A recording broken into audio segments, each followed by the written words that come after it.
So, Amy, for high achieving, driven people, because that's what our culture is comprised of, that are feeling exhausted, like what is one piece of advice you have for them that they could put into practice right now?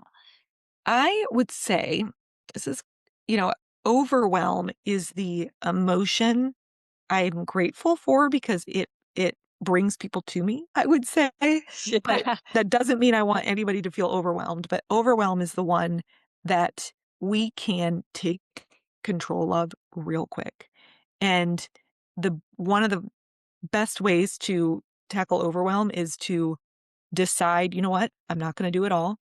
I will get to it back to those XYZs, and let's start with one goal. Let's start with one thing. So I've alluded to this framework or this hub a couple times, and we've talked about all these areas, but I'm going to say the six of them and let you know that I have a quiz that tells you which of these six areas you may get your biggest bang for your buck if that's where you start. Because just the idea that I don't have to do it all, I have to start with one thing that I mean, I don't know if you try that on, isn't that less overwhelming? Isn't that way more doable that okay, like you can take a breath. But number one area is mindset.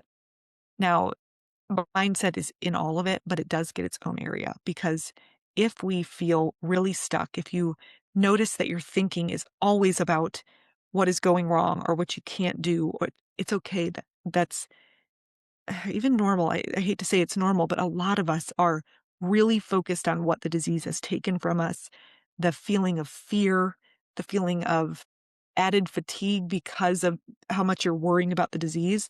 So mindset may be your place to start, but the quiz will tell you. So mindset's number one, food is number two, movement is number three, rest and relaxation is number four, connection, relationships, so vital what we're doing here. That's number five. And then number six is good stresses.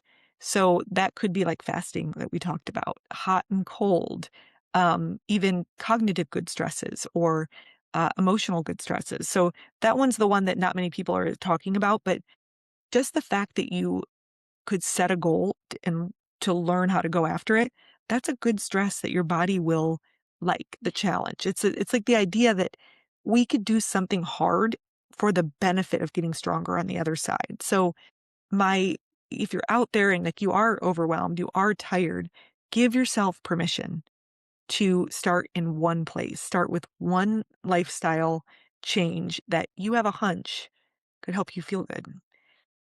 And again, stick with it until you do